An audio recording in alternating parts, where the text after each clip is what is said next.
그런데 19장에 가면 이런 이야기가 있습니다. 19장에 가면 엘리야가 이런 이야기가 이렇게 있습니다.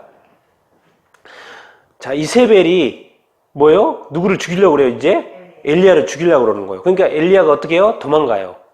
도망가서 이제 여기 부엘세바에까지 도망갔어요. 그래서 이제 로뎀 나무 아래에서 쉬고 이렇게 있는데 천사가 나타나요. 천사가 나타나가 또 먹을 것을 떡과 물을 이렇게 줘요. 그러면서 어디까지 가는 거예요? 40일 동안 어디까지 가는 거예요? 하나님의 산 호렙산까지 가게 이렇게 됩니다. 그래서 호렙산에 왔어요.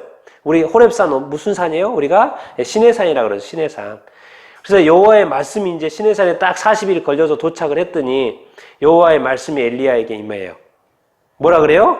내가 어찌하여 여기에 있느냐라는 거예요. 지금 호렙산에 왔거든요, 지금. 내가 어찌하여 여기에 있느냐. 너 여기에 왜 왔냐라는 거예요, 지금. 그러니까 도망온 거죠, 엘리야가. 왜? 이세벨이 죽이려고 하니까. 그러니까 엘리야가 대답하는 거예요. 이스라엘 자손들이 주의 언약을 버리고 하나님 버리고 다 떠나버렸습니다. 누구만 남았어요? 오직 나만 남았어요. 아직 나만 남았어요. 근데 나를 누가 죽이려고 그래요? 이세벨이 죽이려고 그래요. 왜? 바알 선지자 450명 죽여버렸잖아요. 바알 선지자 죽였잖아요. 그러니까 이세벨이 또 자기를 죽이려고 한다는 거예요. 그러니까 이제 하나님이 말하는 거예요. 그러면 너는 지금 많이 지친 것 같으니까 누구에게 기름 부어서 선지자로 세우라는 거예요? 엘리사. 그래서 이제 엘리사를 세우는 거예요. 엘리사에게 세우라 그러고, 그런데 이제 하나님 말하는 거예요. 나만 남았다고 하는 엘리야에게 하나님이 몇 명을 준비해놨다? 7,000명을 남겨놨다. 바알에게 무릎 꿇지 않는 7,000명을 내가 남겨놨다. 그러니까 자꾸 나만 생각하면 안 됩니다. 하나님은 스케일이 크세요. 하나님은 나만 축복하고 나만 구원하려고 하는 게 아니라 이 5대양 6대주에 있는 모든 나라의 모든 사람들을 구원하기를 원해요. 그래서 모든 나라에 지금 교회가 복음이 전해져서 교회가 있는 것이고 믿는 자들이 이렇게 있는 거예요. 자꾸 나만 그렇게 하면 안 됩니다. 당연히 나를 살리실 거고 뭐예요? 또 수많은 믿는 자들이 있다 없다 신실한 그리스도인들이 많이 있습니다. 그렇지 않은 그리스도인도 너무나도 많지만 또 신실한 그리스도인도 많이 있다는 것을 우리가 기억을 해야 됩니다. 그래서 나만 남은 줄 알았더니 하나님이 가르쳐 주는 거예요. 너만 남은 게 아니라 또 누구도 있다? 다른 사람들도 보이지 않지만 존재하고 있다. 왜? 지금 이스라엘을 다스리는 분은 누구다? 지금 엘리야에게 말한 사람은 누구예요? 말씀하시는 분 누구예요? 하나님이죠. 이스라엘의 지금 통치는 누구 손 안에 있는 거예요? 하나님의 손 안에 이렇게 있는 것이죠. 이 하나님의 관점에서 보지 이렇게 못하니까 나만 남았다고. 그래서 또 우리는 막 도망가고 그래야 되는 상황들인 것을 하나님께서 잘 이렇게 상황 정리해 주시고 알려주는 것이죠. 그래서 이제 마지막에 이제 이런 사건이 또 하나가 더 이렇게 나타나는데요. 이게 나봇 사건입니다. 나봇 사건이에요. 마지막에 이렇게 사건 한번 정리를 해보도록 이렇게 하겠습니다. 자, 뭐예요? 이스라엘 사람 뭐예요? 이제 열왕기상 22장인데 누구가 나와요? 나봇이라는 사람이 나와요. 그러니까 나봇에게 뭐가 있어요? 포도원이 있어요. 그런데 이 포도원이 어디가 있냐면 사마리아 왕 누구요? 아합의 왕궁 가까운 데 있는 거예요. 그러니까 아합이 그러는 거예요. 아합한테 나 이거 나한테 줘라. 내가 뭐로 바꾸고 싶다? 채소밭으로 바꾸고 싶다 그러는 거예요. 채소밭으로. 이 포도원. 내가 더 아름다운 포도원 만들어줄게. 더 아름다운 포도원도 만들어주고, 이거 내가 돈도 줄게. 그래요. 그러니까 나한테 넘기라는 거예요. 나한테 넘기라는 거예요. 근데 왜? 내가 채소밭으로 좀 만들고 싶다. 그런데 뭐 준다 그러는 거예요. 왜 뭐 준다 그러는 거예요? 나봇이 아합한테 말해요. 왜 뭐 준다 그런 거예요? 이것이 뭐기 때문에? 내 조상의 뭐기 때문에? 유산이기 때문에. 우리 레위기에 말씀이 있어요. 조상 대대로 물려받는 이 재산에 대해서 함부로 팔지 못해요. 그리고 이미 팔았다 그래도 나중에 돈을 다시 돈이 없어가지고 팔았다 그래도 나중에 돈이 생기면 다시 살 수 있고 또 뭐예요? 진짜 아예 살 수 없으면 희년에는 50년이 되면은 무조건 돌려줘야 돼요. 그 유산에 대해서는. 그게 법이에요. 그만큼 조상의 어떤 유산에 대해서는 물려받을 수 있게 됐고 함부로 취할 수 없게 법으로 정해져 있죠. 레위기에 정해져 있어요. 그러니까 나봇이 그러는 거 이거 조상 대대로 물려받은 유산입니다. 유산. 근데 왕이 주라고 하니까 왕이 또 이제 막 근심하고 밥도 안 먹고 막 그러는 거예요. 이것 때문에 저 갖고 싶은데. 그러니까 이세벨이 왜 그러냐고 물어봤더니 나봇의 포도원을 내가 갖고 싶은데 지금 안 준다고 그런다. 또 안 판다 그런 돈도 준다고 그랬는데도 안 준다고 그런다. 그러니까는 이세벨이 이제 이렇게 이세벨이 악한 사람입니다. 악하요. 이세벨이 그러는 거예요. 편지를 써요. 아합의 이름으로 편지를 써요. 그래가지고 그의 성읍, 나봇이 사는 성읍의 장로들과 귀족들한테 편지를 이렇게 보내요. 그리고 막 금식을 선포하라 그러고 나봇을 백성 가운데 약간 높은 자리에 앉혀서 또 약간 높이 띄워요. 그런 다음에 불량자 두 사람, 이거 뭐예요? 가짜 증인들, 거짓 증인들을 두 사람을 세워가지고 너가 바로 하나님과 왕을 저주했어. 하나님을 저주하면 당연히 돌에 맞아 죽죠. 율법에 의해서. 거짓 증인 두 사람을 세워가지고 네가 바로 하나님과 왕을 저주했어. 이렇게 말하니까 사람들이 화가 나가지고 뭐예요? 그를 끌고 나가서 돌로 쳐 죽이게 하죠. 실제로 그렇게 똑같이 행하고 했더니 사람들이 가서 돌로 쳐 죽이죠. 왜? 하나님을 저주하고 왕을 저주했는데 살아남겠어요? 하나님을 저주하면 안 되죠. 이런 편지를 써서 계략을 써서 이제 나봇을 이렇게 죽게 만들죠. 그러니까 이게 이세벨이 이렇게 나쁘다는 거죠. 자기 마음대로 하는 거예요. 자기 마음대로. 그런데 이제 여호와의 말씀이 이제 이때 임합니다. 나봇에게. 자, 17절, 18절, 19절 읽겠습니다. 시작. 여호와의 말씀이 디셉 사람 엘리야에게 임하여 이르시되 너는 일어나 내려가서 사마리아에 있는 이스라엘의 아합 왕을 만나라. 그가 나봇의 포도원을 차지하러 그리로 내려갔나니 너는 그에게 말하여 이르기를 여호와의 말씀이 내가 죽이고 또 빼앗았느냐고 하셨다 하고 또 그에게 이르기를 여호와의 말씀이 걔들이 나봇의 피를 핥은 곳에서 걔들이 내 피 곧 내 몸의 피도 핥으리라 하였다 하라. 여호와의 말씀이 다시 엘리야에게 임합니다. 아합 왕이 지금 이제 그 나봇이 죽었다고 그래가지고 나봇의 포도원을 지금 차지하러 간다. 가서 만나서 좀 말 좀 해라. 뭐가 임했다? 누가 말씀하신다? 여호와의 말씀이 그렇다는 거야. 여호와의 말씀이 네가 죽이고 지금 빼앗냐? 여호와의 말씀이 그런 거야. 너도 죽어. 걔들이 나봇의 피를 핥은 곳에서 걔들이 내 피도 내 몸에서 피도 핥을 거야. 아합이 죽을 거를 말하는 것이죠. 네가 피를 흘렸냐? 너도 똑같이 걔들이 너의 피도 흘릴 거야. 그럼 그 악한 이세벨은 뭐라 그럴 거야? 이세벨. 같이 한번 읽어보겠습니다. 시작. 이세벨에게 대하여도 여호와께서 말씀하여 이르시되 걔들이 이스라엘 성읍 곁에서 이스라엘을 먹을지니라. 이세벨한테도 그런 거예요. 걔들이 이스라엘 성읍 곁에서 이세벨을 먹는다고 이야기를 하고 있어요. 그러니까 지금 하나님이 뭘 이야기하고 있는 거예요? 예언하고 있는 거예요? 아합 왕도 죽을 것이고 또 누구도 죽을 거예요? 이세벨도 죽을 거라는 거예요. 그런데 놀라운 것은 이런 사건이 있습니다. 아합 왕이 되게 나쁘잖아요. 아합 왕이 되게 나쁘잖아요. 근데 아합 왕의 나쁜 부분의 많은 부분이 어디에 있었어요? 그의 아내 누가요? 이세벨이 충동했던 거예요. 이렇게 성경이 표현하고 있어요. 예로부터 아합과 같이 그 자신을 팔아 여호와 앞에서 악을 행한 자가 없어요. 이렇게 악한 왕이 없어요. 그런데 이렇게 악한 왕이 되는 배경에는 자기 자신의 영혼을 판 거예요. 누구한테? 그의 아내 이세벨이 충동을 했다는 거죠.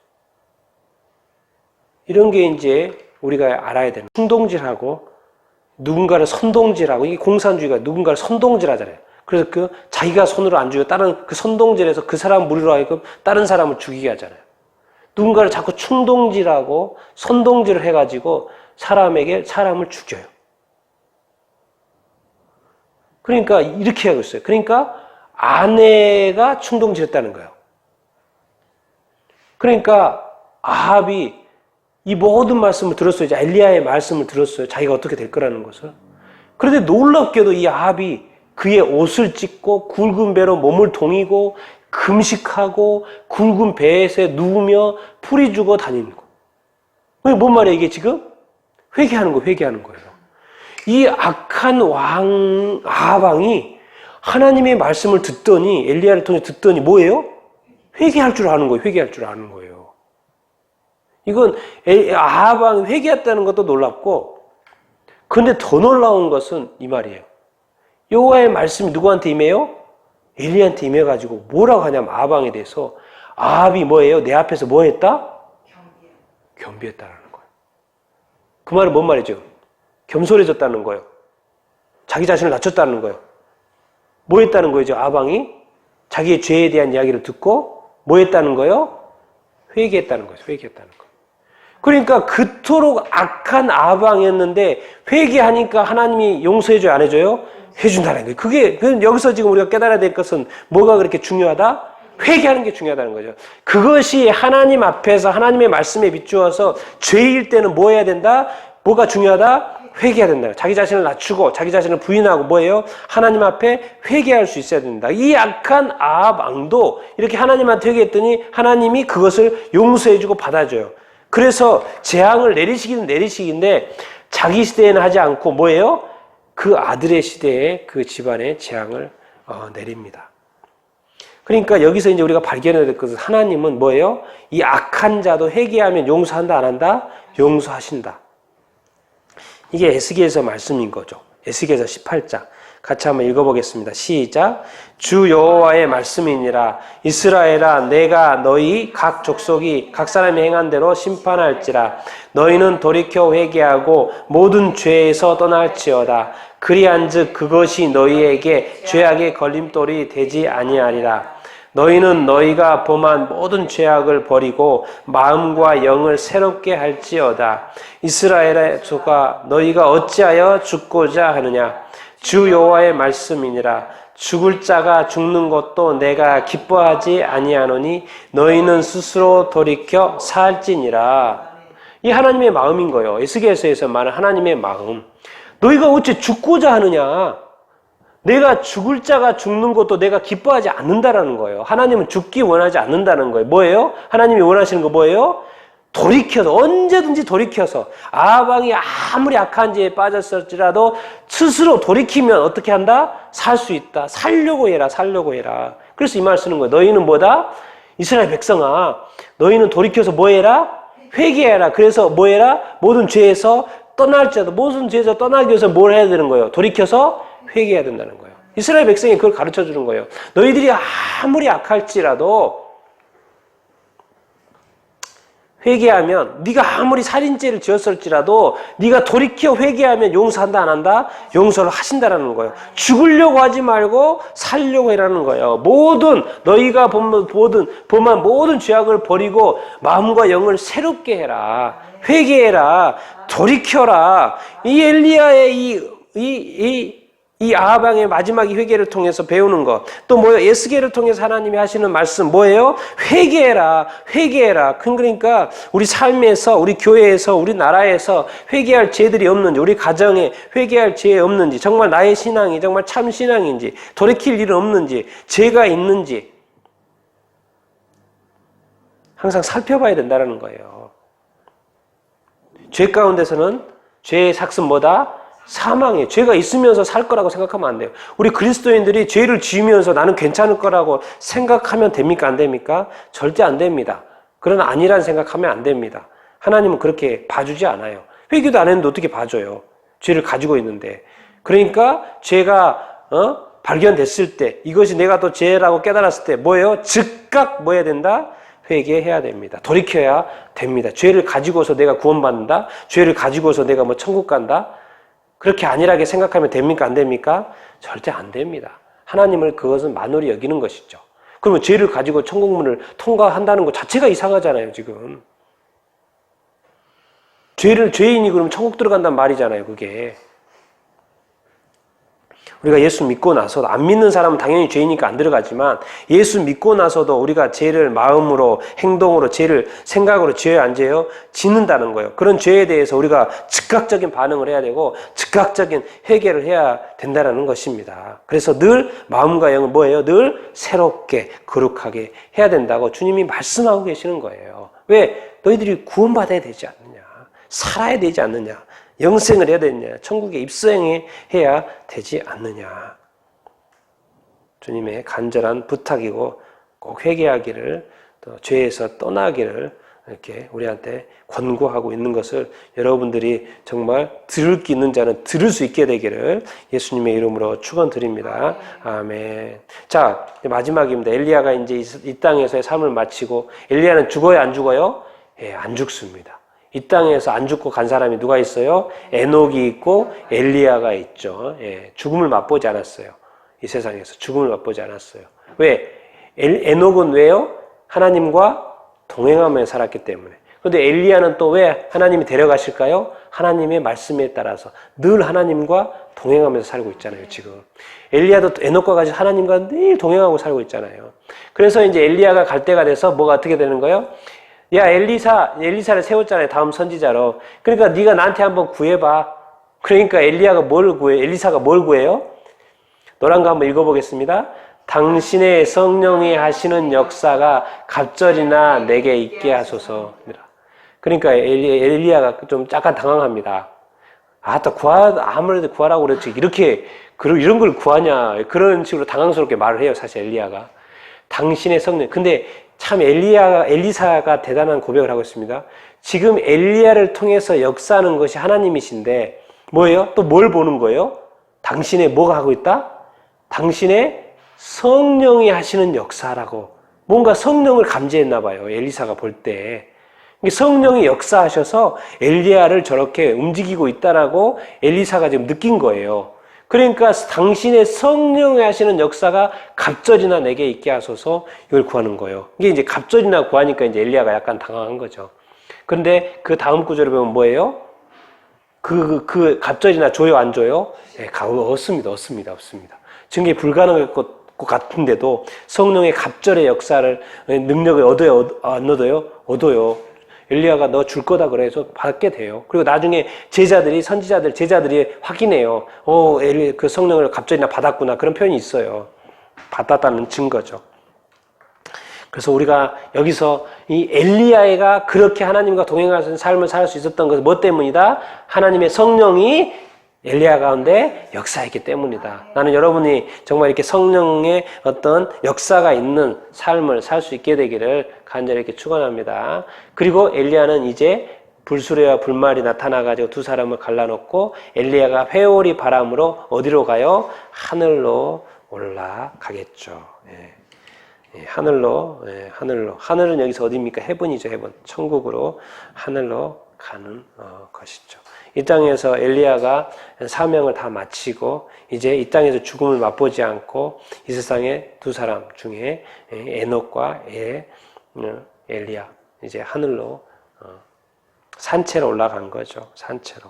그것은 뭐예요? 진짜로 하늘이 있다는 것이고 산 사람이 올라가서 사는 곳이 있다는 것이고 하나님이 사시는 곳이 있다는 것, 천사들이 사는 곳이 있다는 것을 우리가 알 수 이렇게 있겠죠. 그래서 오늘 엘리야를 통해서 우리가 배울 것은 이렇게 뭡니까? 하나님과 엘리야에게 늘 뭐가 임했습니까? 하나님의 말씀이 임했고 또 이제 요즘 표현은 하나님의 성령이 임한 삶, 그리고 하나님의 말씀이 인도하는 삶, 하나님이 인도하시는 삶, 성령이 인도하시는 삶을 사는 선지자였습니다. 나는 여러분들이 이렇게 하나님의 인도함, 또 예수 그리스도의 인도함을 받는, 요즘엔 또 성령의 시대니까 성령의 인도함을 받는, 성령님과 이렇게 동행하는, 그리스도와 동행하는, 말씀과 동행하는 삶을 일평생 살 수 있게 되기를 예수님의 이름으로 축원드립니다. 아멘. 그리하면 뭐예요? 우리도 바람처럼 물처럼 어떻게 될 거예요? 영원히 살아서 주님과 함께 천국에서 영생 누리게 될 줄로 이렇게 믿습니다. 이제 죄의 삭신 사망의 권세가 우리를 누르는 것이 아니라 뭐예요? 이제 영생의 삶이 우리와 함께 할 줄로 이렇게 믿습니다. 엘리야와 같은 삶을 또 여러분들도 다 살 수 있게 되기를 예수님의 이름으로 축원드립니다. 아멘. 자, 기도하고 마치겠습니다. 하나님, 오늘 엘리야를 통해서 얼마나 이 하나님께서 엘리야와 가까이 이렇게 하셨고, 특별히 이 북이스라엘의 이 아하방, 이세벨의 타락한 이 세대 가운데 이 하나님의 어떤 역사, 이 하나님의 어떤 일들, 또 그 백성들을 돌이키려고 하는 이 하나님의 어떤 간절한 마음, 죽으려고 하지 말고 살기를 원하고 살리려고 하는 이 하나님의 귀한 마음을 이렇게 보게 이렇게 됐습니다. 우리를 향한 이 하나님의, 우리가 죄악 가운데 죽어 지옥 가는 게 아니라 우리를 살리셔서, 예수 그리스도를 통해서 살리셔서 이제 이 성령을 통하여 이 거룩한 삶을 살게 하심으로 말미암아 우리도 이렇게 천국으로 또 인도하실 줄 이렇게 믿습니다. 우리의 믿음 변치 않게 해 주시고, 우리의 믿음 약화해지지 않게 하시고, 우리의 믿음 퇴색하지 않게 하시고, 변질되지 않게 해 주셔서 깨끗한 믿음, 늘 새로운 믿음으로, 온전한 믿음으로 다시 오실 주님을 기쁘게 맞이할 수 있는 거룩한 신부로 준비되어져 살아가는 우리들 다 될 수 있도록 축복하시고 역사하여 주시옵소서. 다시 한번 귀한 가르침 주셔서 감사드리며 예수님의 이름으로 기도드리옵나이다. 아멘.